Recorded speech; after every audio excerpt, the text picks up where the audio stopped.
about age 20, I took LSD for the first time.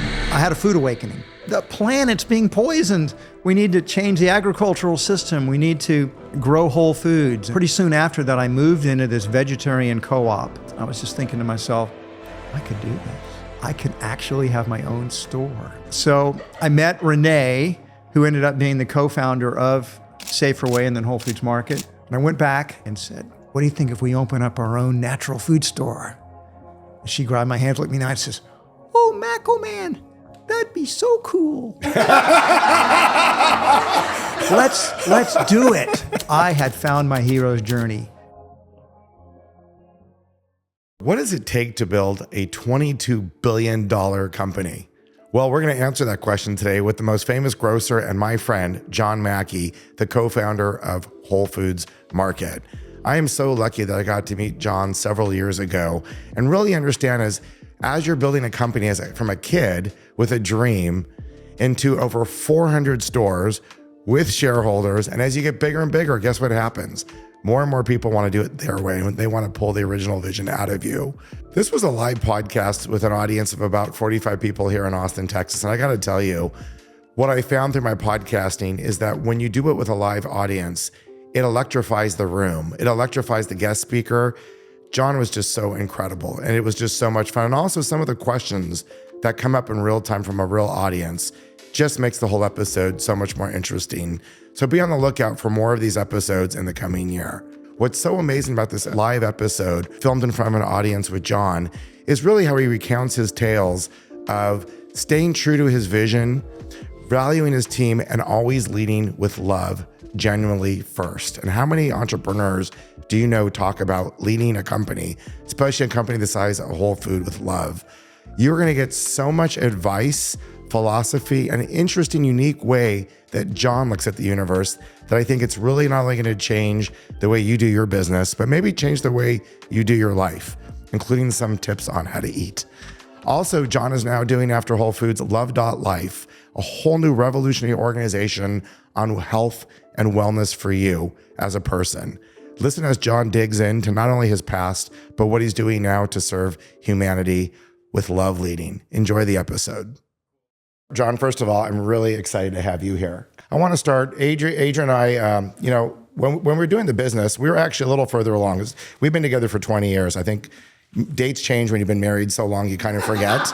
We weren't quite struggling when I Well, you said there were 16 good years, so four bad years. Actually what was going on was we were actually starting to expand quite a bit. People found out Austin was just going through the beginning of that real estate escalation. And I had this weird thing of having a really dark chapter in my life that made no sense. This is my wife, Janet, we had 2 beautiful kids. Everything seemed just fine, but I was going to work and he had to put me through this. I was going to work in tears, everything's going great. And I'm feeling darker than ever. And I was really having a hard time figuring out what that was about. It was a really, really rough year. Some of you know me super well in this room who kind of know when I went through that time. And I really didn't know how to get out of it. Sometimes the doctors wanted to just give you lots of medicine and numb you out, but I didn't want to just be numbed out. I wanted to figure out what was it. I mean, everything I asked for, I had gotten. So what was it? And it was reading Conscious Capitalism. There was a couple things, but what was so pivotal with that book is I realized that business could be a force for good. This idea of stakeholders, having stakeholders on every level and not just your shareholders or your stock members, was such a big concept that it really changed my trajectory of all of a sudden I went from oh my God, I'm in real estate finance. I mean, what could be more boring than saying the words real estate finance? And it gave me an entirely new creative way to think about how can you bring purpose to that. So I wanted to, first of all, just thank you. I imagine you have had a lot of impact on a lot of people. And I even wanted to ask you, when you were talking about conscious capitalism, which was so ahead of your time, what impact do you think it's had on entrepreneurs like me? How do you take that in, looking back at what you kind of declared such a long time ago? Well, my friend Kip Tyndall, who's founder of the Container Store, he said that none of us are aware of the power of our own wake. We all have an impact, and then that ripples out. The impact ripples out and ripples out and ripples out. We're never aware of it. So, of course, it's always gratifying for anybody to come and say, yeah, you've had a positive impact on my life, so thank you very much. And, none of us know that. You don't know the full impact you've had on other people as well. Yeah. That's why it's very important that we be as open-hearted and as loving as we can, because we can also have negative impacts.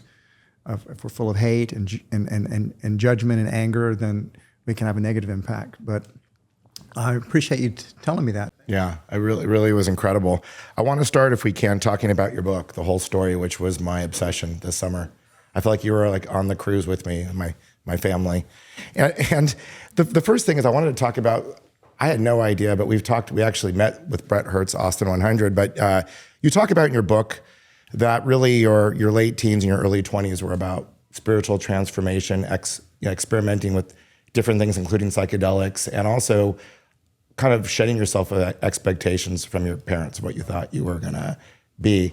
I'm just wondering during that time, and you mentioned that a lot of what Whole Foods became, the idea and even the culture really came from those formative years, and I'd love to just hear from you, like what was it that was happening during those years that gave you this seed? I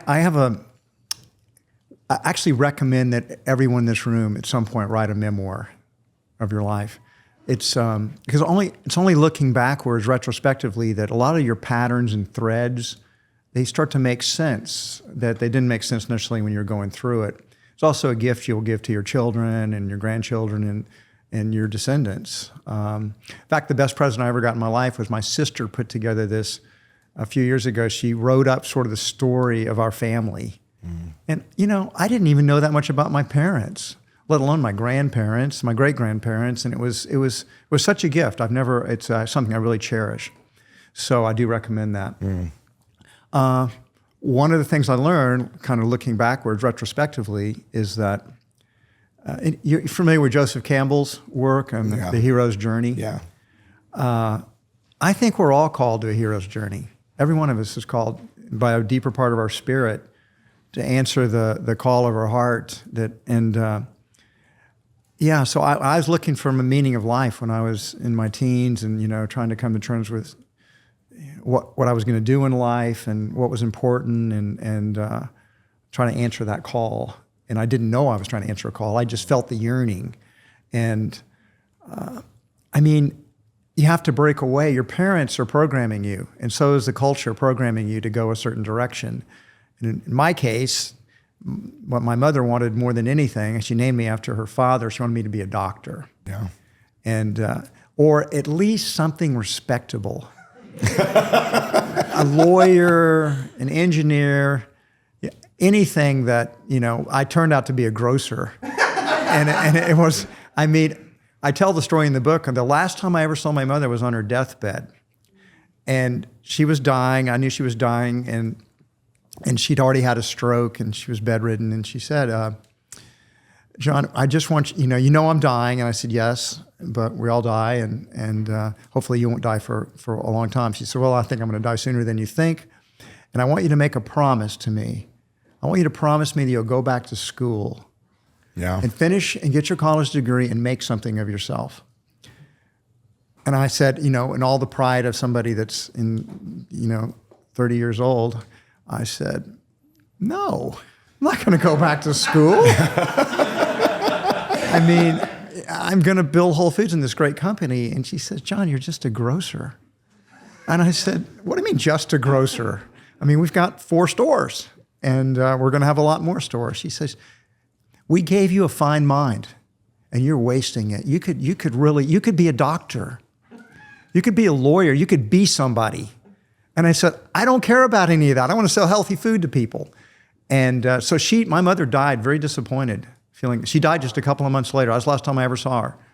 So I had made this decision already. And I suppose, so if you want to recount a little bit of that, when I was 18, after my senior year in high school, heading off to Trinity in San Antonio, I went back and forth between Trinity and the University of Texas in Austin. I became a born-again Christian. I'd fallen in love with this young woman, and I always joke that I look in her eyes and I see Jesus there. and so I did that, and I joined a group when I was at Trinity called the Navigators, and did that for about 2 years, but I eventually dropped that because of the problem of evil. So the problem of evil, right? That it's like if God is all powerful and all knowing and all good and all loving, then how can we have so much pain and suffering in this world? That doesn't add up, right? So it was ultimately the problem of evil that moved me away, and then I went into my atheistic stage. However, I also at about age 20, I took LSD for the first time. And that was like, whoa, there's a lot more to this universe than I thought. The simplistic, and I was also studying philosophy. I went to study philosophy at the University of Texas and religion at Trinity. I went back and forth between those two universities for different reasons because I wanted to study philosophy and religion, and I couldn't do both of those at either one. So I kept going back and forth. And then when I was about 20, just turned 22 in Austin, I didn't know what I was going to be. I was actually thinking I was going to be a bartender because I didn't want to go to graduate school and study philosophy. I just thought that was going to be a really sterile life. And I thought, bartenders, they're gonna be philosophers, right? While they're handing out drinks, they'll be talking about,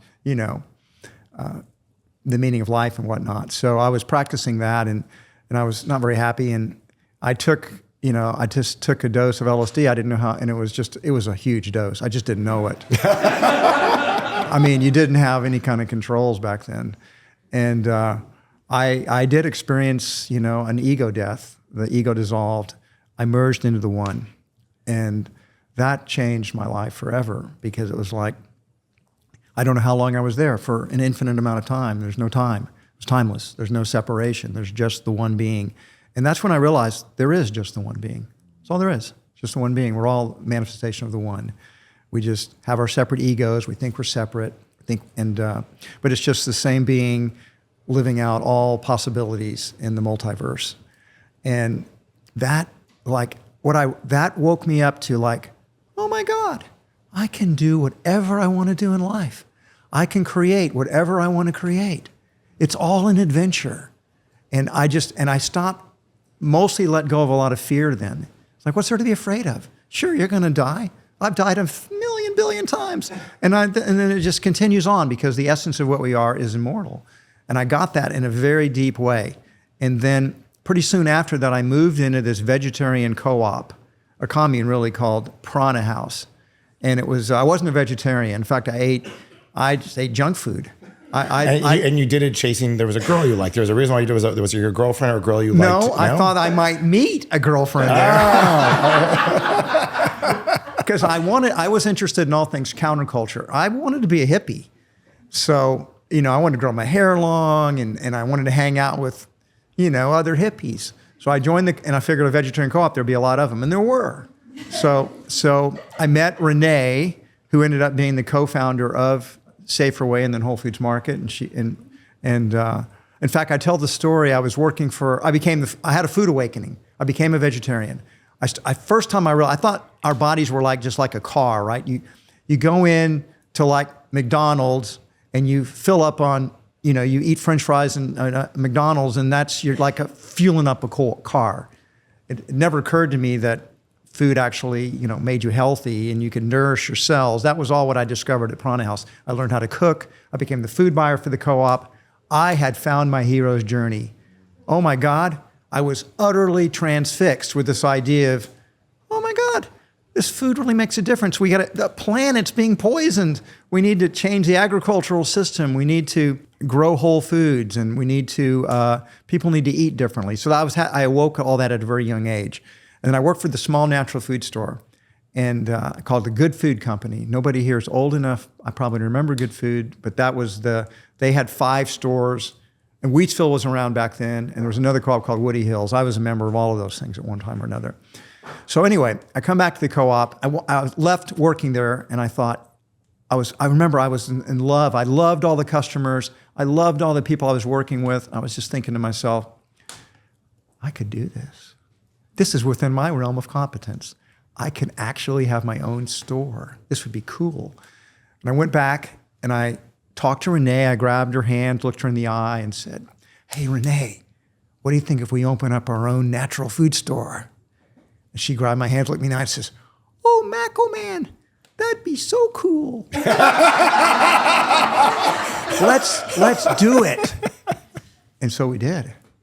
And if Renee had said, what do we know about this? That's a stupid idea. My life, I probably wouldn't be up here today. Wow. What might have happened. So we did it, and we started the first called Safer Way. We didn't know anything. We didn't know what we were doing. I had never taken a business. I studied philosophy and religion. I'd never taken any business classes. Renee, she ran the cafe because we're talking about, I'm 24, Renee's 20 this time, and she had been a Domino's pizza delivery. So we put her in charge of the cafe. I could run the store because we lived in this house that's now the Headwater School on 8th and Rio Grande. And we lived there. We lived on the 3rd floor. We weren't supposed to. But, we couldn't, we were working, 80 hours a week in the co-op duties. We couldn't do that. So we moved out of Piranha House, moved into there. And we didn't even have a shower or a bathtub or anything. And we took showers in the Hobart dishwasher. You'd sit up there and you could just get under where I'm pretty sure that violated most of the health regulations of Boston. But when you're young and it was an adventure, and then I'm not going to tell you the whole story. It's in the book, but the book is a must read. I mean, the book is so well done. But so you asked about the psychedelics, so that's how that got me started. And then I'll just tell you one other thing. That back in 1984, another psychedelic experience, although this is not technically psychedelic, I did MDMA for the first time. And this was when it was still legal, actually, in 1984. And I was with a group of people, and that had a transformative effect on me. I woke up, I realized on that, it's all about love. There's nothing more important than love. Love is the meaning of life. Love is the meaning of everything. And that changed Whole Foods. I remember I have a chapter in the book called Wacky Mackey, because we merged with a small natural food store called Clarksville Natural Grocery before we started the first large Whole Foods market. We moved from Safer Way to Whole Foods, and the two partners, Craig Weller and Mark Skiles, and Mark nicknamed me Wacky Mackey because I wanted to make Whole Foods the most loving company in the world. Yeah. And he says, what's this bullshit? You're the loving company in the world. He says, that's a damn MDMA you did. You are like a nutcase. And I said, no, Mark, I don't see why we can't build a company based on love. And he says, because it's nuts. We don't care. Let's just build a grocery company. That's all we need to do. And just, come back to earth, John. Mark ended up leaving 1 year later because we had irreconcilable differences. And he said, you're going to wreck this company. It's going to go bankrupt I was the CEO. You're going to wreck it. And so I want to sell all my stock, which he did. I have to say that was a very bad financial decision. Bad decision. So anyway, I think I've answered that question. And then, I continued. I started to move away from psychedelics, but I always continued. I've been a student of A Course in Miracles, and I started studying that in 1984. So I've been studying that over 40 years, and that's been my major spiritual guide, you might say. John, what I see in you, and I see it in probably my closest friends, like Brett Hurt in the back there, is heart-centered entrepreneurs. Like really, Tristan, I can just go through this room here. Daniel, I could just go. Now you got to name everybody. I got to name everyone in the room. Oh, well. He didn't think I was. Alex, we'll retake this. We'll retake the shot. And what's interesting though? I'm now that you're episode 70 of Investing on Purpose, and the only person who's mentioned the word love as part of business is Mr. Brett Hurt in the back there. Brett, who's one of the most successful serial entrepreneurs that I know. I asked him, I said, what is your secret sauce? And he says, it starts with love. Every company starts with love. And from love, we grow. And literally, it's amazing that you're the only one out of 70 episodes that's mentioned love. And now you're number 2, John. And so, I'm John, always following behind Brett. So John, I want to ask you talk about in the book, and you say that love is one of the most underutilized resources in business. And one of the things that really I couldn't believe when I was reading your book was just as you got more successful, how many people tried to basically jeopardize you, jeopardize the company. There was shareholders trying to jeopardize. There was equity that thought they were smarter than you. There was employees. There was leadership things. And as you got bigger and the stakes got higher, they were finding more and more nefarious ways to try to really knock you out in some ways and run the company corporately. And yet you mentioned in the book, you were able to stay on the course of love. in spite of it, you still, after all that, could love the company. You could even love the people that were trying to betray you. And you could love actually what you built there, which you built such an incredible community with the employees. How do you go that deep? Because that's one thing to say it. And it's another thing when your very baby's being potentially pulled away. So let's be very clear. I am far from a perfect being. And, I certainly, sometimes I went into fear. Sometimes I'd be angry. It's not like I was always in a perfect, loving state. But these challenges are ways that you learn and grow. I'm going to get back to that question. But one of the questions I get asked all the time by journalists, and this might even be on your list of questions. It's like, if you could go back and change something, one thing, what would you change? And I always first I start out by a joke of it. I say, if I went back and tried to tell my younger self anything, he'd tell me to get screwed, old man. I'm going to do what I want to do. He wouldn't have listened. Or I'd go back and tell him, do not get involved with that woman under any circumstances. She's going to make your life miserable. But the real, I think the truthful answer is, I wouldn't tell that younger self anything, because my life has turned out to be amazingly well. And I made a ton of mistakes, but those mistakes were how I continued to grow. And if I hadn't had those mistakes, I wouldn't be the same person that I am today. So in a sense, I think that's the best and honest answer, is that you have to, it's kind of like your children. You don't want them to kill themselves, but they need to grow and make their own mistakes. And that's how they're going to become better people, right? And so... But it sounds like you were able to take what could have been conflict and you turned it into somehow compassion at the end, which is a pretty hard thing to do. In the book, I talk a lot about how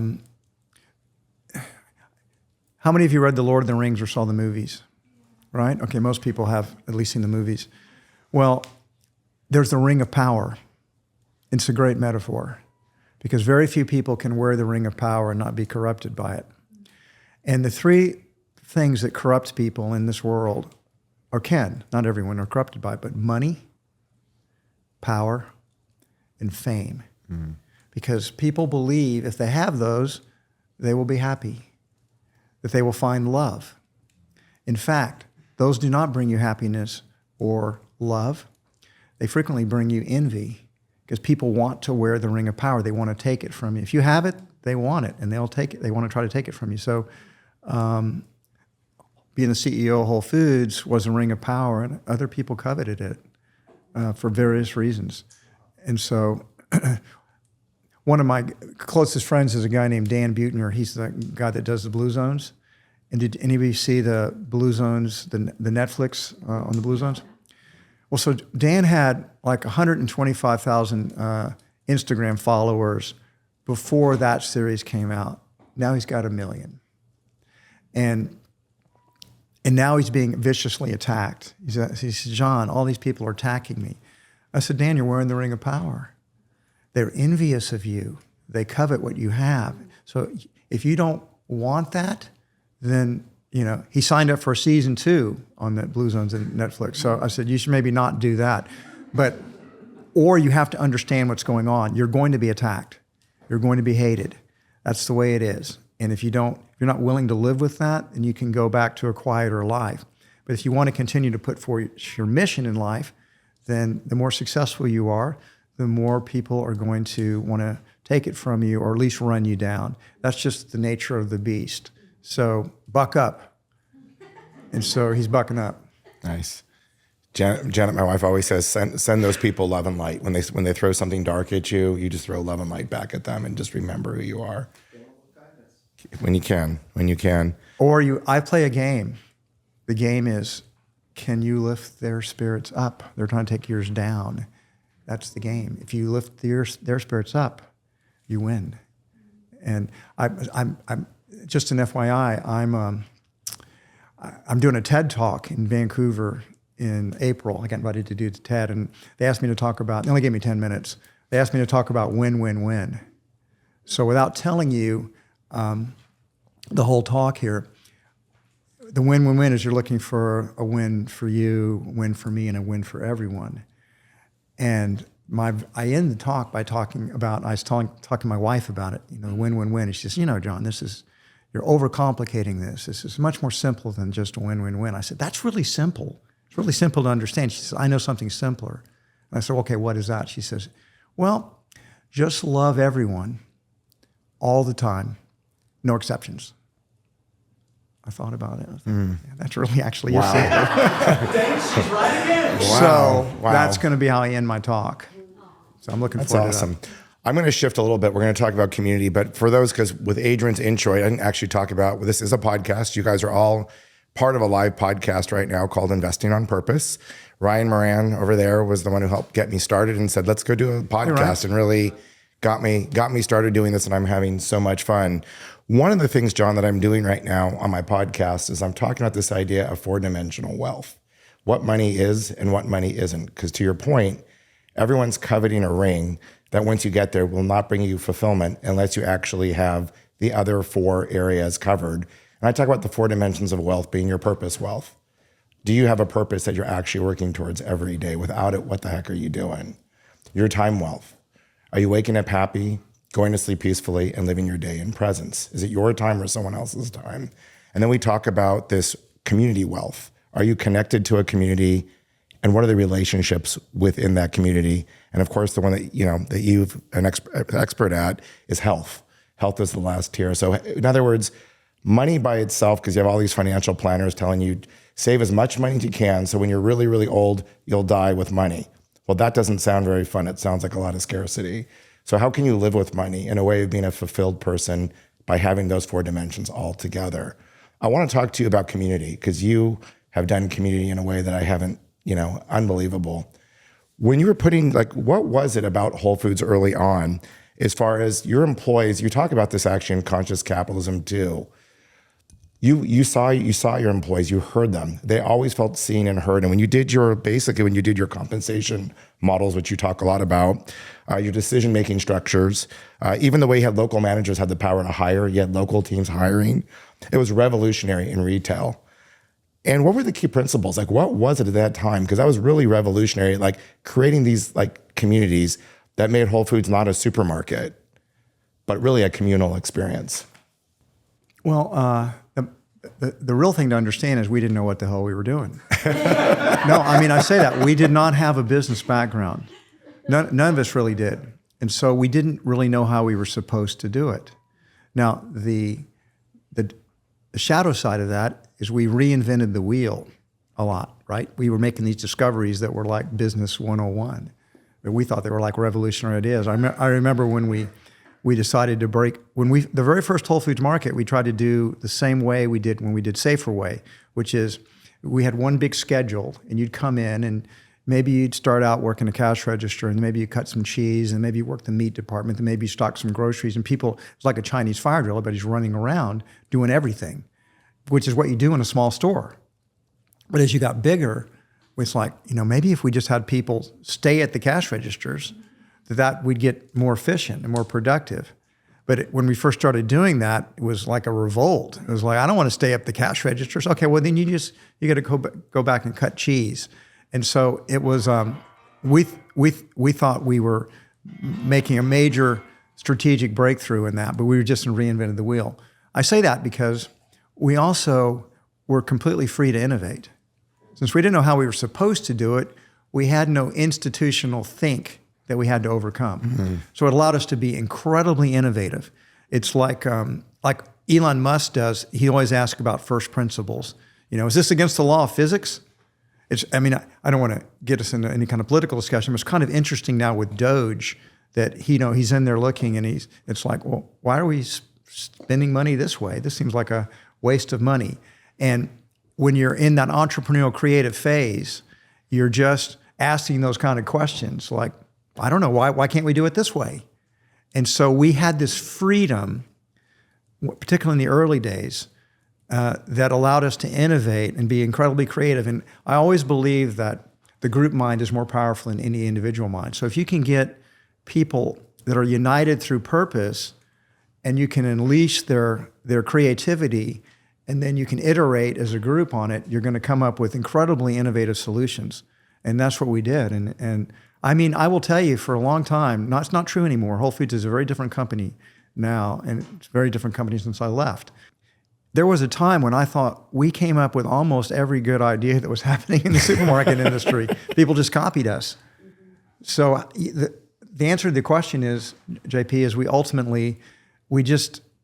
didn't know how we were supposed to do it, so that gave us the freedom to innovate and create. And the good ideas we kept, and the bad ideas, most of the ideas we tried didn't work, and we just throw them away and do something different. And most people probably naysay that. Whatever you did in the book, you mentioned a lot of times when you come up with a new innovation, of course, you have your people. The first thing to do is just to say no and not innovate. So it really takes some courage and some vision to actually innovate and take a chance and take a risk. That's the fun thing about being an entrepreneur. You get to be creative, you get to innovate, and that's really fun. Yeah. Cool. Well, I'm doing it again. I'm super excited about what we're going to talk about that. It's coming. So I'm excited to hear about it too. I want to talk to you about health, because that's one of the pillars. Without health, without health currency, you don't have money currency, because there's nothing to really do if you're not. Don't sacrifice your health currency for money currency. That's a very bad trade.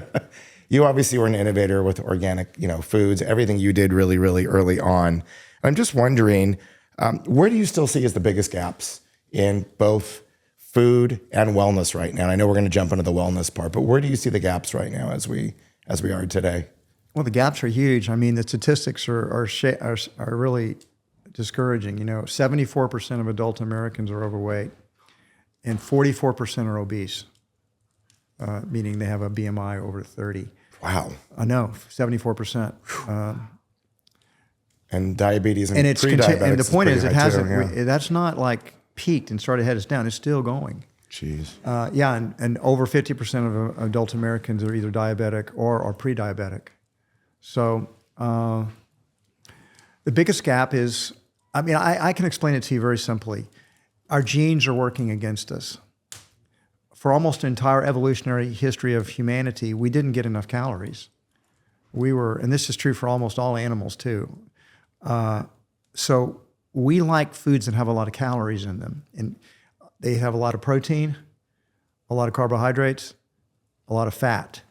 Any food that has a lot of calories in it tastes good.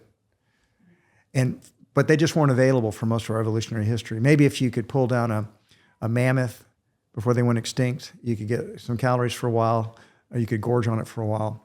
But in general, we were mostly gathering and hunting, and then living sort of as the food supply allowed us to live, and fasting, and not deliberate, but unintentional fasting would occur in the winter when food stores would get low. And so we mostly were trying to get enough calories. And so we crave calorie density.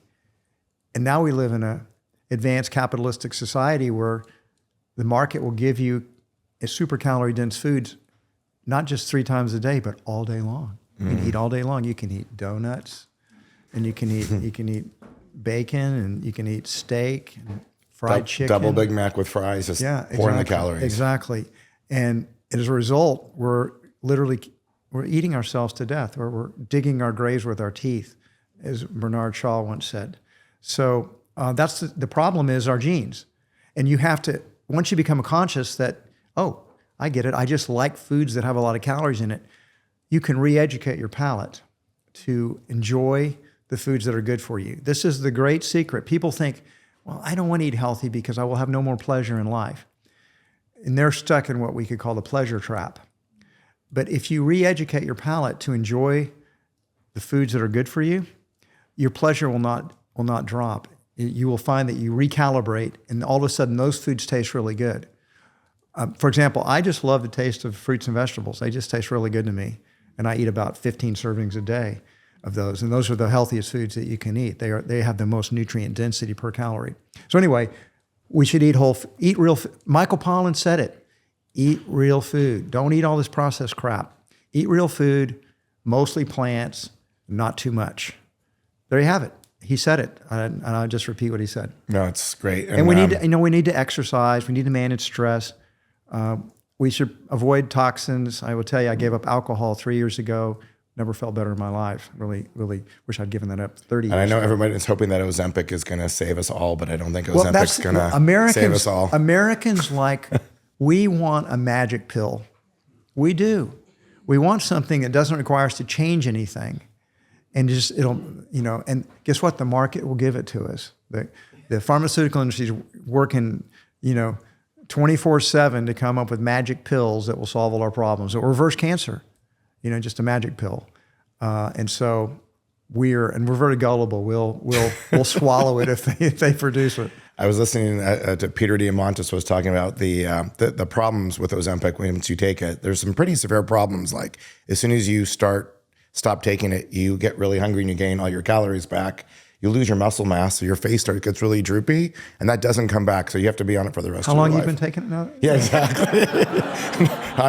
She would not let me. This is my guard over here, and I can't do it.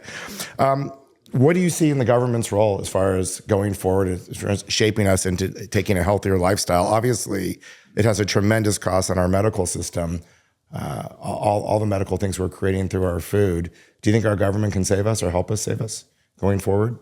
I'm not a real believer in salvation through the government. It's kind of what you want the government to stop doing. The biggest thing they could do that would help the food supply is to stop subsidizing. They're subsidizing corn and soy, and most of that goes into animal feed. So our animal foods are artificially a lot less expensive than they would be if you allowed markets to really do their job. So food, and there's of course, they're also subsidizing the pharmaceutical industry, the chemical industries. I mean, you have regulatory capture is a real problem in the United States. That the people that these industries that are very wealthy, they buy their influence, right, through lobbying, and so much. Part of what DOGE is showing is how corrupt the government is, and it's kind of like they say the best antiseptic is sunshine. So shining some light on where the government has been subsidizing stuff is quite interesting. But I don't think people have this illusion if we got the right people running government, that would solve our problems. But the ring of power is seductive. I mean, it's not just money that's seductive. Power is seductive, and so people want to get into government so they'll have power, and oftentimes that attracts people, the wrong kind of people, you might say, want that power. Yeah. And then they abuse it. They have it. Sorry, no quick fixes there. No. I appreciate that. It's no quick fix on any of this stuff. You did say something, one thing, and actually Peter was saying it yesterday. It takes about 3 weeks for your palate to readjust. If you actually just follow your food for about 3 to 4 weeks, you'll actually start to change. I'm laughing because I was on his podcast and I said that. Oh, okay. I read it last night, and he has a new book on longevity that I was reading last night. So you talk, John, in your book, last thing about your book we're going to talk about is entrepreneurs often focus on external success, but you talk about the importance of the inner work. I just was curious, this is back to like purpose-driven. What role has spirituality and purpose had for you as far as your journey as a leader? How would you describe that? I mean, it's kind of been everything.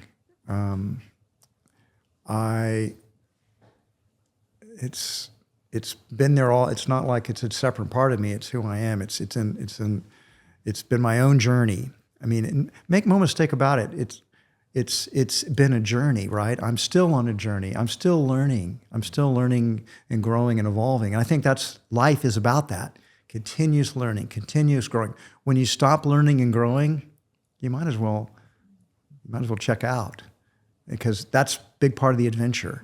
And so I had to learn how to be a leader. I don't think that was natural for me. I'm more introverted. I'm definitely, particularly when I was younger, I was really socially awkward. And I've just, my wife likes to joke is about, when I first met John, he was reading all these books on, how to communicate better, he would start practicing listening skills and empathy skills, and he says, but the thing is, he got better at it. So you write about this in the book. It didn't come natural to me. I had to practice, and I still am practicing things. Those TED Talk people want me to practice my talk like 1,000 times before I do it. Your first date, the way you described your first date to your wife, was an incredible story. It was pretty wild. Do you want me to tell that story? If you want to. I was actually going to Love Life, but tell about your story. That was a pretty incredible first date you had. Improbable how it wound up. First of all, my wife is the most amazing person I've ever known. Can you imagine for a moment? She has, I've known her, we've been together 35 years. And in 35 years, she's never said a negative thing about another person. Does that sound like human? I had a theory that she might be an alien for a long time because she doesn't perspire. She doesn't perspire. She doesn't sweat in any way. She never smells bad anywhere. My wife has no fingerprints. She has no fingerprints. She's an alien. She's an alien. I think she's an alien. That's my working hypothesis, and I'm saying this in case I mysteriously disappear. You should suspect possibly. Yeah. Anyway, the first date was a blind date. There were no dating apps back in 1990, and I had broken up from my first marriage, and I asked my married friends if they were single, is there anybody they want to be going out with? I figured I can't ask my single friends because they're not going to give any good tips. And I can't ask my women friends because they're going to fix me up with all these really nice women that, may not be very hot. So I asked my married friends, and I got fixed up with my wife Deborah, it was a blind date. I'd never seen her. I'd never met her. And so I go to pick her up. Oh, and the only time we could get, she was a software consultant at that time. And so our schedules did not sync up well. So I was taking her to a wedding for a first date at Green Pastures. I don't think it's Green Pastures any longer. That's where the wedding was. Yeah. So I pick her up, and she answers the door. And the first thing that was, she was the most beautiful woman I'd ever seen. It's like, oh my God, I just about melted down right there on the doorstep. And she invites me in, and I'm like socially awkward. I'm not sure what to say, and so I'm trying to make conversation. And then out of the blue, in my socially awkward way, I said, "Hey, would you mind if I look in your refrigerator?" And she said, "Okay, that's kind of strange, but okay." Because I figure you're going to, if she's a junk food eater, I might as well figure it out really soon, Incompatible. And maybe would incompatible. You have not seen her again if she was a junk food eater? I don't know, she was really beautiful, but I might have made an exception. But she had a great refrigerator. And no, she... You're laughing, but I'm telling you can tell a lot about a person by what's in their refrigerator. I'm a grocer. After that, I looked at her books, which was a little more a socially respectable way to try to engage somebody. So then we're going out on this date, and very early on, I had the little quiet voice that's within us, our soul, and whispered to me. It said, "This woman is a lot more conscious than you are." My ego rejected that. No way. I'm 7 years older than her. I've done all these psychedelics. I'm studying the Course in Miracles. And so as the date went on, the little voice said, "She's a lot more conscious than you are." And then I started to think maybe she was. And then I began to realize I'm not going to get a second date. I have failed at this date. It was it was true. And I went home and I could not sleep that night. I was so struck by her. And so I wrote this letter. And I kind of poured out my heart to her, who I am, who I thought she was. And I said, I know I blew the first date. I don't exactly know what I did, but... it was the wedding refrigerator combo. No. I left out part of the story, which was we were about to sit down for the dinner, and the ceremony was over, and all I wanted to do was spend time with her, and I wanted to get a chance to see her for a few weeks at least. I just wanted to get out of there. So I kind of made she thought, a very rude exit, and just left. I broke off in a conversation. I had to escape from there, and she thought that was very rude, and she said I was the rudest guy she'd ever seen. And so I slipped the letter under her door at like 5 a.m., And, we'll call it a Hail Mary pass. I had hopes maybe the letter would, and I got a call from her later on. She said, you're absolutely right. I wasn't going to give you a second date. You're like the rudest man I've ever met. I said, but anybody that could write that beautiful letter is worth a second date. So let's try again. Wow. And I did better on the second date. And she says by the third date, she knew we were getting married. And wow. Of course, I wasn't there yet. But anyway, that's kind of that story. That's amazing. And I always tell, my wife is still this incredibly awake, evolved person. And I always tell my guy friends, if you want to be happy in life, the first thing is marry a happy woman. Because if she's not already happy, you won't make her happy. It's like a thermostat, It's going to go back to the set point. You might, like my first wife was not a happy person, and I would fill up her bucket. It's like a bucket I'd fill up with joy and love, and then it had holes in it, so it'd all leak out. And I kept filling it up, it kept leaking out. So you got to find a happy woman. But here's the thing, women love the next part. When you find a happy woman, give her absolutely everything she wants. You'll get it back 10 times over. Because women shine, and they make our lives amazing. And our job is to let them shine and do everything we can to let that beautiful feminine energy that is the world so desperately needs, let that shine. And then you'll be happy, promise you. I completely agree. I think there's a lot of people in this room that would completely agree. He's on 27, 17? 21. We can just go around this room. David Yeager, how many years? 22, yeah. A lot of 32, yeah. That's amazing. Am I the record holder at 35? I'm definitely the oldest guy here, so might be. And I think Jen was the most trained for her wedding. By the time they had gotten married, they had gone through like 50 years of pre-therapy before the wedding, which was just amazing. Well, I mean, all guys know women train us. That's part of their job. I mean, you might as well get with the program. It'll be a lot easier. Just decide what you're unwilling to be trained in. You have to draw the line somewhere they won't respect you. Yeah. So and don't give up your purpose. Women will test you. Will you sacrifice your purpose? If you give up your purpose, you're going to lose them. Don't give up your purpose. Mm. So you mentioned earlier about if you don't keep growing, you just kind of get stale. And obviously you had a win of a lifetime with Whole Foods, and yet you continue to go on and you created Love Life. I talked to you about it. It was actually our first time we had coffee, and it was still like just coming out. Obviously, since then, Love Life is now opened in Manhattan Beach. I've been following I've been getting the emails. Yep. It looks really, really cool. Can you just tell us what Love Life is and what it's about for you? Love Life is, it's a dream that I've had for a long time.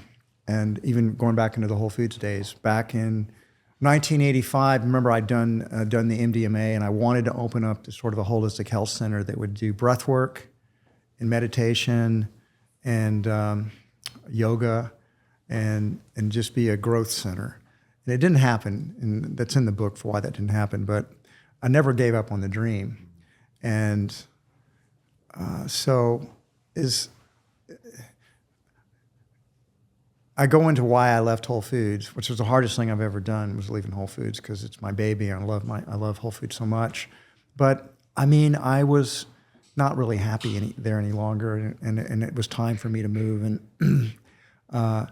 And so when you let it go, then you open up new possibilities. And so I was already working on Love Life, but it was only when I let go of Whole Foods that it really started to blossom. Because then the energy flow moved in that direction. So what it is, it's big. It's in an old Best Buy next to one of Whole Foods Market's most successful stores in Southern California. I had this advantage of I know the sales volume of every Whole Foods Market in the company, at least what they were 2.5 years ago. And so I know where all the best locations are. And that's a perfect kind of co-tenant for us to locate next to. So we have I was just there yesterday. I flew back yesterday. And so we have a healthy food cafe. It's mostly plant-based, but we have animal foods that you can and all our animal foods come from Whole Foods, so they meet Whole Foods animal welfare standards as well. We have a state-of-the-art fitness center. We have a yoga studio. We have a Pilates studio. We've got a state-of-the-art spa. We've got the most amazing recovery modalities you've seen, from hyperbaric oxygen chambers to cryotherapy to red light therapy to 6 cold plunges to giant steam rooms to giant sauna. We have physical therapy. We have acupuncture. And we have a medical center. So that's the most differentiating part of what we're doing. So when do you get a plumber normally? When you have a problem, a leak. When you have a pipe breaks or something, right? When do most people go see a doctor? When the problem's When they're sick, exactly. So we kind of have a plumbing model of medical care. And that was fine back when infectious diseases were our biggest problem. So that you'd see a doctor, if you fell and broke your arm, you needed to get that stitched up. If you had a laceration, you'd get the cut fixed.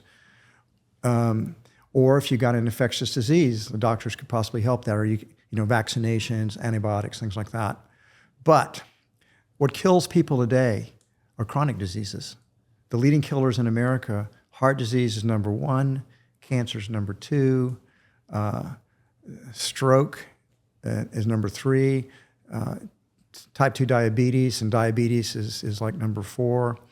We go down the list until you get to an infectious disease like pneumonia, is like at number 6 or 7. And that is mostly taking the old people who now are really kind of worn down. So the plumber's model of health does not solve these chronic diseases. It takes decades for most people to develop a heart attack, or decades to get cancer, because it takes at least 10 years before the cells grow big enough for people to even recognize they have cancer. And these diseases manifest. To get obese, you're not born obese. You have to, no pun intended, grow into it. And so we can see these diseases. And so the new model, the new future of healthcare is, we want people to become members of Love Life. Then first I'm going to just put you through a battery of testing. We have to find out what your baseline is and where you need to go. And then we're going to work, a doctor and a wellness coach will work with you, and a whole care team actually will work with you to create a precision plan for you to become the healthiest version of yourselves. Now we have this amazing technology. I just put on a continuous glucose monitor today. And I have an Apple Watch, and my wife wears her Oura Ring. We have data. You can download that all onto the Love Life app. Our care team can see it. And so the idea is to help you become the healthiest version of yourself. And not just physically, but also emotionally and spiritually. So we do have breath work there. We do have meditation there. We will do psychedelic therapy when it's legal in California. And we're going to work with some other companies that also work with emotional trauma, because we want to do that as well. And there's a way to measure spiritual intelligence, the degree that you're spiritually awake. So we're going to work with another company that does that. So that's the Love Life vision. The Love Life vision is to move away from a plumber's model of healthcare to one where the doctor's job is to keep you from needing a doctor. And the people that join Love Life are members in a community of people that are all seeking to, on a journey towards better health and greater longevity. I like to ask people a question. I'll ask you, how many of you would like to live to be 100 or older? How many of you would be willing to live to be 100 if you were just as healthy then as you are today? Exactly. Most people that don't raise their hands don't want to have Alzheimer's or be decrepit and be a burden on other people. So part of it is extending not just the lifespan, but the health span. And the great thing is the way the technology is evolving and the knowledge that we're getting about healthy living. How many of you have ever heard of a guy named Brian Johnson? You should go and watch on Netflix, Don't Die. So Brian Johnson's a tech guy who made $400 million, and now he's devoting the rest of his life to trying to live forever. And he's a cult leader. He's got a cult following. He's got millions of followers. And there are all these Don't Die groups. There's a Don't Die group in Austin. You can Google it. So Love Life's trying to do that for the masses, you might say. help people to live as long as possible and be as healthy as possible. That's basically what Bloodlust's about. And by the way, we did it in LA first. We did done it in Austin first. We couldn't find a location. I also, though, if this idea won't work in LA, it won't work. It's true. People care about their bodies, how they look. So your point is that it's got to shine, right? It's true. Yeah. And so, but our second one, I promise you, will be in Austin. Yay. And probably our second and third locations will be here. That's it. That's the level. Great. Last question. We're actually going to go to an audience Q&A if that's okay. Last question for you is, you good on, I think we're good. Yeah. Yeah, we're doing good. Good. Life hacks, personal hacks. If you could share, not only with the audience, but there's a lot of people on my podcast, 35 to 45, kind of either had their first success in business, first successes in life. Can you give us some health hacks and life hacks that you would want to share? Maybe your favorite few hacks in life that you've learned.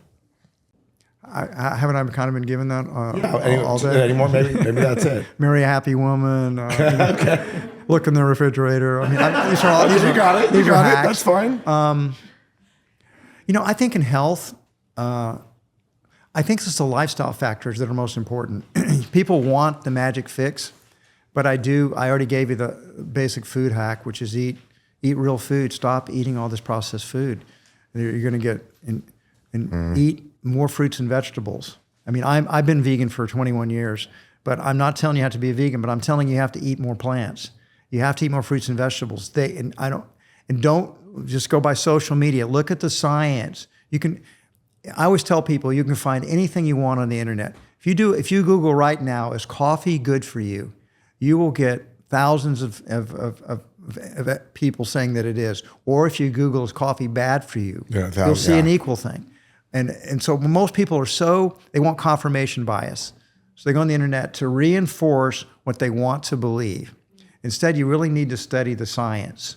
And I think the science is pretty clear. The blue zones make it clear too. The longest lived people don't eat that many animal foods. They're not vegan, but they eat mostly plants. And they get some animal foods, but we're mostly... I'm on pins and needles. What about coffee? Because I love coffee. Do you have bad news for me? Well, it depends on how you ask. It depends on how you answer the question. So the answer is, I think you'll have to find that one out for yourself. But I will tell you that I do decaf. I got off of caffeine now 25 years ago. Yeah. And it took me. I had withdrawal symptoms for a week, where I had headaches, nonstop headaches, and then after that I was tired. But I always knew just one cup of coffee and I could have energy again. But I got through it. After 30 days, I got my own natural energy back. I got my own vitality back. And I stopped looking burned out. Most of the people I know that are heavy coffee drinkers, when they get to be in their 50s in particular, they kind of have this washed out look that alcoholics also frequently have. You can or somebody that's recovering from drugs. So I think caffeine, you just pay a price for it over the long term. You're better off. But coffee does have a lot of antioxidants in it. It's not a zero sum. So I get the antioxidants from decaf without the. I'm doing the same thing. We have low acid, heavy things, decaf. We're going to open up to the audience right now for a Q&A. Does anyone have any questions for John? On the health hacks very quickly. I just did the diet, but also exercise really is important, and that's both some type of aerobic training, whether it be running or hiking or biking or swimming, something that gets the heartbeat up. Strength training is important. I started doing Pilates a year and a half ago. Wish I started doing Pilates 30 years ago. Pilates is awesome because it does it all. Balance, strengthen the core, strengthens muscles you seldom use. It creates this flexibility, balance. Yoga, Pilates, great stuff. You're doing pickleball and you're doing your frisbee golf. Pickleball may not be the best thing for your body. I can tell you that. Yeah. Good thing I do the other ones. Yeah. But and then the underestimated life hack is sleep. I stopped drinking alcohol because of sleep. Because my Apple Watch, anytime I drank any alcohol, even one drink, my deep sleep would go to zero. No deep sleep. Wow. My total sleep would drop an hour. So this was not welcome knowledge to me. I liked alcohol. I liked drinking. I liked the conviviality and the fun that went along with it. But the evidence was overwhelming. I did it. I tested it 50 times. Every time. It's like, finally, then I started experimenting without it. And then I had no more what I call throwaway days. You know, a throwaway day is when you drank a little bit, you're tired the next day. You can get through it, but you're just looking forward to getting to the end of the day. I don't have throwaway days anymore. Every day is a great day. And stress. You got to be able to manage stress in life. Stress will eat you alive. And the best thing there is meditation, some way to relax so you can rest your mind, let your body relax. And I've been meditating a long time. Meditation's a really good thing. Those are my health hacks. Those are good hacks. Those are excellent. Well, let's thank John before we do Q&A. Thank you. It's amazing. Do you have a microphone if people have questions? Okay, so how do you want to do this? Okay, I'll repeat the question on the microphone. Does anyone have any questions for John? Don, you spoke about the figurative ring of power that you had to deal with where people were constantly coming for you. What was the number one lesson you gleaned from your experience from how to defend that position? That's a very good question. Let me think about it for a second. Well, first is to be conscious that people are attracted to the ring. And so when I was younger, I was more naive, and I was betrayed by some friends that I really loved and trusted. So you should be conscious of the fact that it can be seductive. And by the way, you have to monitor yourself, because you can also, particularly young entrepreneurs that make a lot of money quickly when they're young. I've seen so many of them. One of my friends calls them the tech bros, and that's not a badge of honor for her. She feels like the tech bros are arrogant, and they think because they made some money that they're smarter than everybody else, and that who wants to be around people that think they're better than you, right? And treat you that way. So you have to monitor yourself that you don't become one of those, that you don't get addicted yourself. But then it's just being conscious of it. And also understanding that, and then doesn't change anything. You still should love everybody all the time, no exceptions. But just consciousness, just being aware, my main thing. Cool, Sean. How do you define love and abundance? Well, abundance is. I can answer that one. I'm going to answer that one first, then I'll do love. So I'll tell you a story that catches it for me. This is a true story. Many years ago, two great authors, Kurt Vonnegut and Joseph Heller. Joseph Heller wrote Catch-22. And they're at this hedge fund. This hedge fund's hosting this big party, and they're there, and Kurt Vonnegut loved to needle Joseph Heller. And so he's needling him. He says, "Say, Joe, this guy makes more money every day than you've made in your entire writing career. And then all the books you sold for Catch-22, all your other books. And every day he makes more money than you do." And he says, "What do you think about that?" And Heller thinks about it a little bit. He says, "Well, Kurt, I have one thing he'll never have." And he said, "Well, what's that?" He says, "I have enough." That's abundance. Yeah. And love is, what love is. Love is that feeling that we have when we care about other people, when we care about anything. That's love. It's a feeling, it's an emotion. And I will tell you the most important thing you need to know about love is that when you judge others, that's not love. Love is not there when you're judging others. And when you're in forgiveness is a way to restore that flow of love. But here's the most important truth. We will forget this over and over and over again. But the past doesn't exist any longer.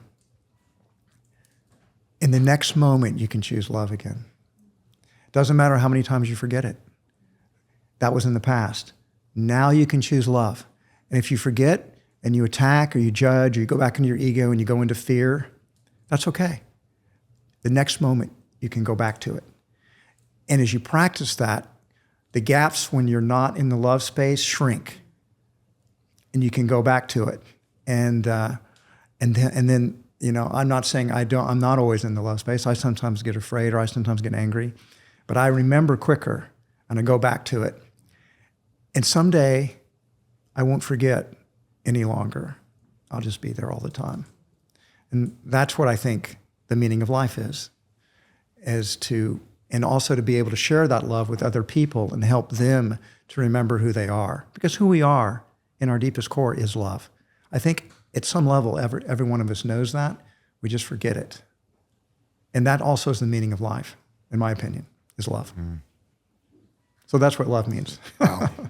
Craig? You said this word, John, angry. I was going to ask you, do you get angry? And what makes you angry? Well, that question really pisses me off. We do one thing. Yeah, I mean, the answer is yes. I do get angry,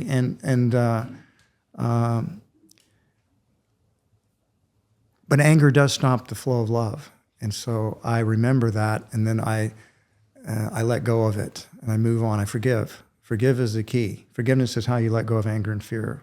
Practice forgiveness, and I just don't stay there very long. Fortunately, my wife, anytime I'm off kilter, she always looks me in the eye and says, "Remember who you are."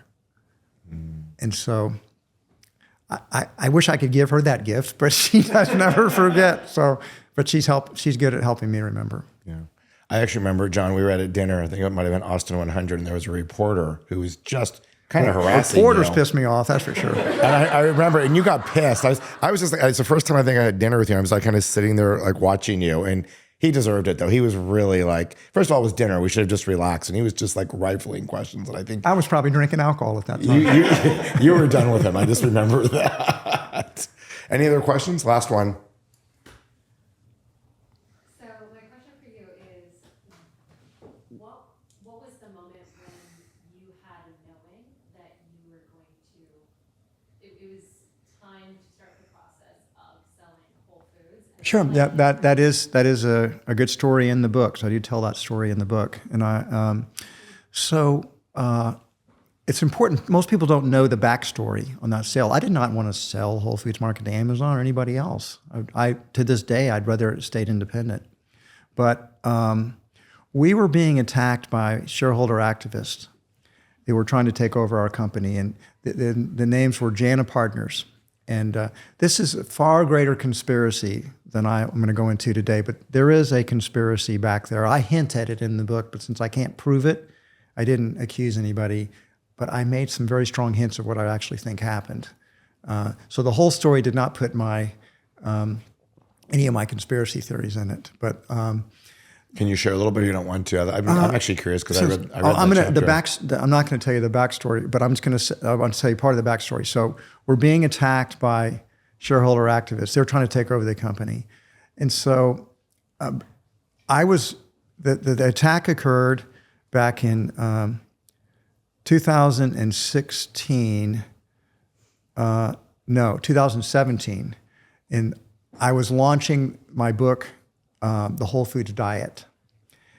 And so I was beginning the book tour. I was going to go on the morning show the next morning. And I was also, my first talk was going to be at Goldman Sachs, who invited me to do to be the very first one on this particular day. It's a little bit of a conspiracy theory. And so the jet sets down in New York and my phone blows up. There was, all these texts because Jana Partners had announced they'd taken an 8.8% stake in Whole Foods Market and were demanding that the board be replaced, the management be replaced, and that the company be sold. And so my whole book tour got canceled because I couldn't go on the Today Show. Nobody's going to ask about the book or the Whole Foods Diet. They're going to want to know about, that's going to be the topic. So the PR team and the marketing team said, you can't go on TV. So more or less the bookstore but I did go talk to Goldman Sachs because that was, it didn't matter. That wasn't national television or anything like that. So I go there, and before we go on, the president of Goldman Sachs, who was within a few months became the CEO of Goldman Sachs, comes up to me and he says, "You must be in shock right now. This was, I know it's a really difficult time for you, but I want you to know that Goldman Sachs can help you. We can help you defend against this attack." Now, it's kind of weird, don't you think, that my first talk is at Goldman Sachs and they are telling me they can help me defend against this. I don't think that was an accident. And if you go deep and dive a little bit deeper, you find out that if you look at the Safeway, when Safeway was acquired by Albertsons, Jana Partners was the shareholder activist that was doing that one. You also find out Goldman Sachs was defending, and it was the same playbook, basically. And there's other stuff I will not tell you that goes a lot deeper because there was an inside somebody at Whole Foods that was connected to it as well. But I did not want to sell the company, but we got our own defense, and we had like three choices. We could try to defend ourselves, but Whole Foods needed time. We needed time to lower our prices. The whole paycheck narrative was running wild. And we had been attacked by the Department of Consumer Affairs in New York that went national about Whole Foods Market overpricing cut fruit and things like that. It was a complete extortion because California did the same thing to the supermarkets. When you do these cut fruits and things like that, you're always going to, because of the tear weights of the containers, you're often going to be off by a penny or two. And when California attacked us, we found out, we did our own auditing, and we found out that there was some stuff that was mispriced, but more was mispriced in favor of the customers than, but that's never reported. And the same thing happened in New York. They're attacking us and accusing us of ripping consumers off when in fact, overall, our customers were getting a better deal. So that had really, the whole paycheck thing was that was the year before, and now we're being attacked by Jana, and it was like, we needed to drop our prices. But think about it, if you're selling something for $1 and you start selling it for 90 cents, well, in the short term, your sales are going to go down because you were getting $1, now you're getting 90 cents. Your same store sales are going to go down, your comp sales are going to go down, your profits are going to go down. Now, over time, in a year or two, and people find out how you lower prices, your sales will go up because more people will be shopping with you. That's what Whole Foods needed to do, but how were we going to have time to do that when Jana Partners was demanding that if we dropped our prices then, our sales, our profits, everything would go down, and that would be more proof that they needed to take over the company. So we needed time, and I didn't think we were going to be able to get that time. I thought we might be able to hold them off for 6 months or something like that, but they were trying to take over our board. That was the first thing they were going to do, so the story is they wanted to meet with us. So we didn't want to meet in their offices, so they came to Austin. They had this PowerPoint presentation that they showed us, that they were showing all our investors. In the PowerPoint presentation, they took us at the all-time highest stock price we ever had, and then they showed that we'd been nothing but declined since then, and that this was proof we were terrible, running the company poorly. And there were all these inaccuracies in that PowerPoint. So the thing is over. And I said, listen, could you give me a copy of that? Because I want to address some of your concerns. I think some of the stuff you put in there is not accurate. And they said, no, you can't have it. Wow. And I said, well, why not? And he says, we don't care. We don't want you to have it. And they said, listen, Mackey, let me tell you what's going to happen here. We're going to take over your board. And then after you take over the board, we're going to fire you. That's the next thing we're going to do. We're going to fire anybody else on your management team that doesn't do exactly what we tell them to do. And we're going to put this company up for sale, and there's not a fucking thing you can do about it. And they got up and walked out of the room. Wow. So it's like, whoa, okay. So then we either fight them, or we try to find a friendly buyer, somebody that would like, we tried to get Warren Buffett to buy the company. He made a joke. He said, I own Dairy Queen. This is a very bad, this is a bad brand. This is a bad brand fit for me.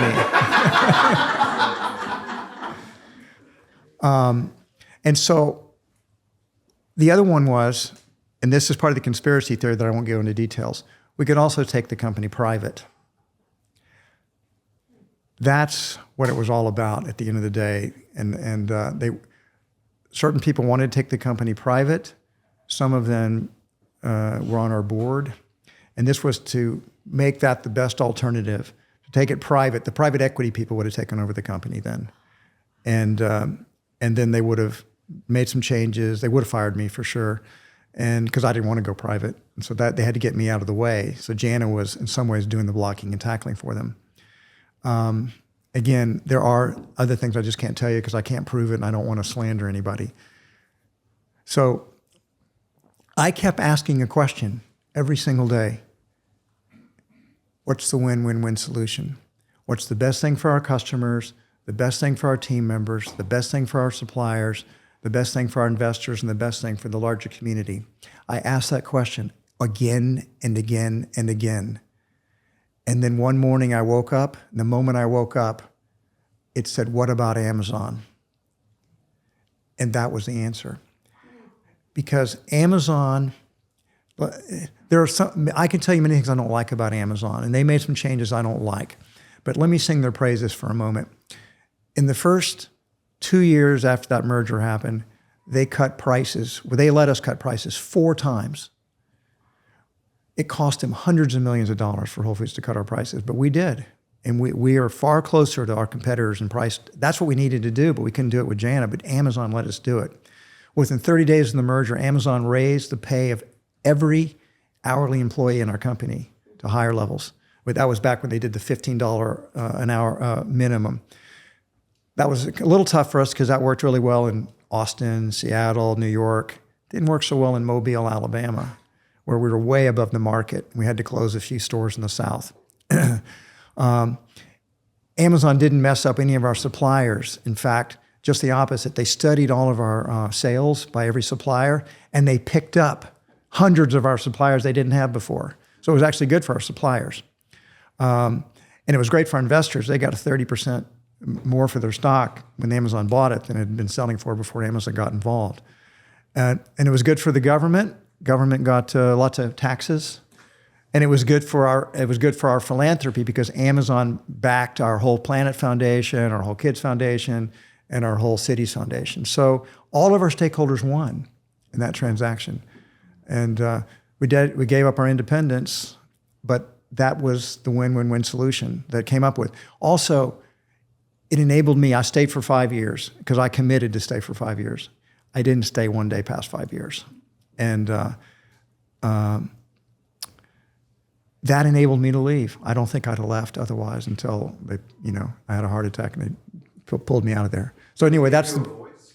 Mm-hmm. For those 5 years, did you still have a voice? Yes, I did, and in fact, I had some influence on Amazon, but we were talking about the Ring of Power. So I had a really good relationship with Jeff Bezos because we're fellow entrepreneurs, and he admired Whole Foods. I didn't have such a good relationship with his chief lieutenants. Think about it. I was more famous than they were. I was richer than they were, but I worked for them, and they never let me forget it. So, if you manage, that you should never always praise publicly, but if you have to reprimand somebody, don't ever do that publicly.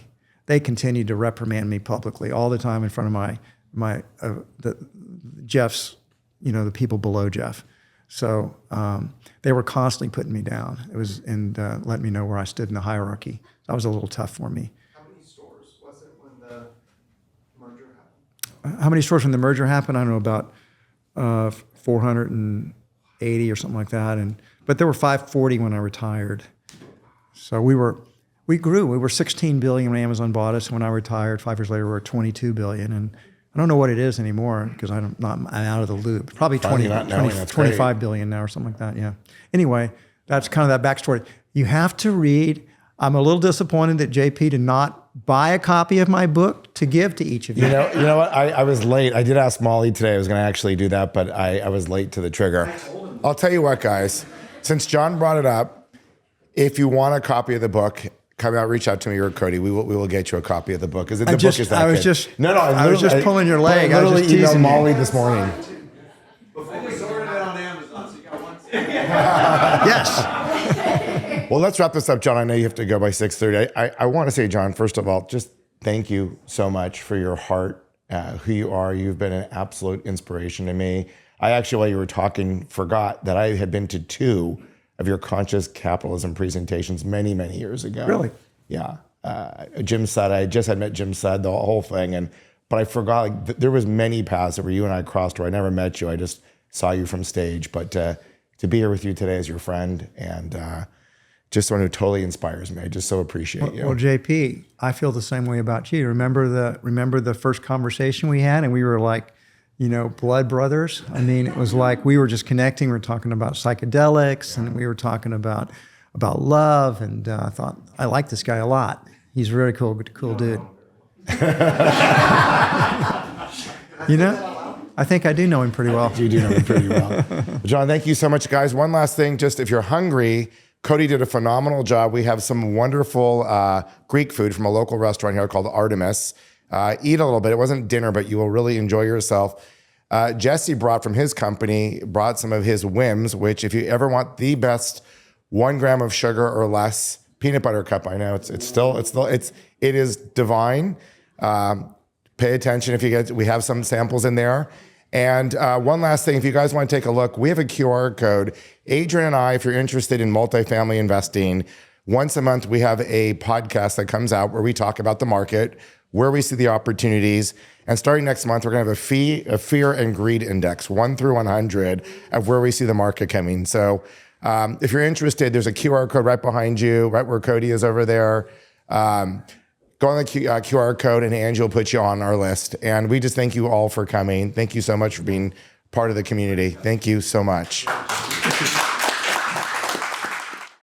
Hey, I hope you enjoyed the episode. Hopefully you found from John not only a person who leads with love, but there's such a humbleness and such a servant leadership. I don't know anyone who serves with greater purpose or humbleness than John Mackey. If you're enjoying this and want to know more about the principles of 4-dimensional wealth, I do have an upcoming seminar happening here in Austin, Texas, April 5th and 6th. In my 2 days, we are going to have so much fun. Not only will you meet incredible people, but we're going to dig deep into these exact concepts of the mindset of 4-dimensional wealth, as well as the framework. You will leave here with an entirely new thoughts about how to create a successful life. I call it a fulfillionaire, how to be a fulfilled millionaire. True wealth, not a dollar amount, not a net worth, but a state of mind. We'd love to see you there.